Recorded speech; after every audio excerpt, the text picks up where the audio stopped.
Yes. I was thinking about my 20s. Yes.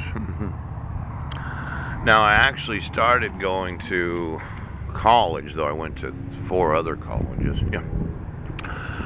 But I stopped drinking in 1992.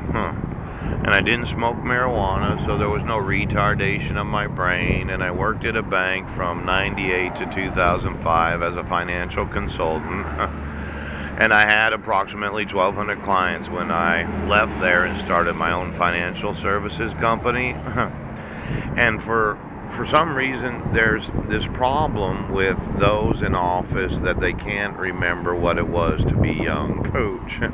Now, I met Heidi at that Goodwill right there. Huge. And the year was approximately 1999, or was it 2000? It might have been 2000. Yes.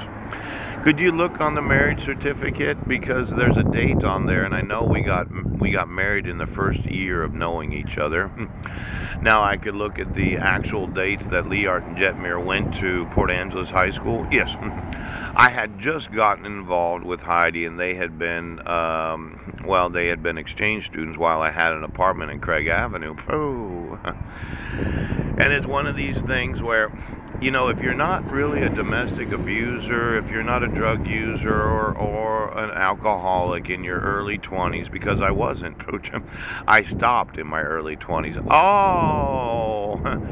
And then Heidi had a little house just 4 or 5 blocks from the library, and she was living there with Jessica, recently separated from her husband. Tim Hodges had moved here from Brennan. Yes. She was getting her AA, and when I met her at the Goodwill, I talked to her. I was wearing a suit and tie. Ooh.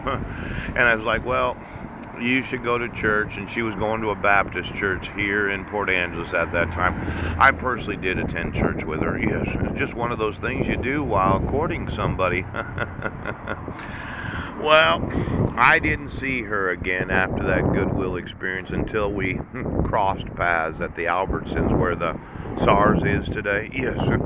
And then I got her phone number, and it was probably 6 months later. I was thinking of marrying a woman from Albania, where I'd been a missionary. Yes. But it really didn't work out. I could see that I just didn't fit their culture, and so I kind of gave that whole idea up and got myself a nice condominium overlooking the Port Angeles Pier. Yes. And I had a complete view of the harbor. It's just 4 or 5 blocks from here. Oh, paying about $800 a month. But when you have one of those really expensive rental properties, poo, and you're making 20 grand a month, what did I care? I wanted a nice place where I could date somebody and possibly get married. Yes. Well, I had seen Heidi 6 months later after I'd seen her at the Goodwill. Yes, at the Albertsons, Pooch, and I got her phone number, and I started calling her. She was going to Peninsula College, and Jessica was in the little daycare they have for 3-year-olds. Yes, it was. And we started dating and going and doing things together. And she had that little rental house that the librarian owns. Yes, yes, yes. And I actually did introduce myself. Heidi was going through quite a time at that time. Yes. Well, I did know that I could support a family, and I did a pretty good job of it for the time that we were married. She never went for anything. But then we were on Guam. Now, I know there was a credit crisis, and we lost our house to foreclosure, and we had 5 kids, and we were house sitting at Airway Heights, and she was pregnant, 7 months pregnant, but we had about $25,000-$30,000 that I could use to support the family while we stayed in a hotel. Now, what exactly is the profile of those that are domestic abusers? Are you sure you're not age discriminating because you don't remember when you got married?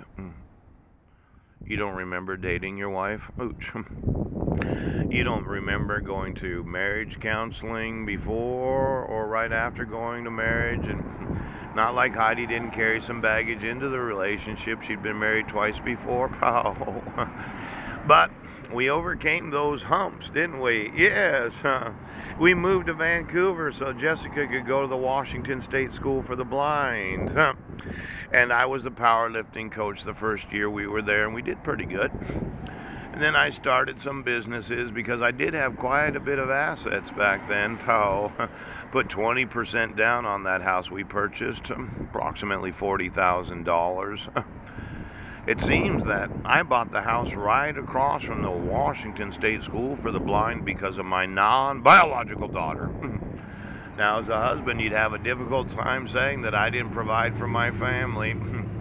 But you decided to issue a court order 7 years ago where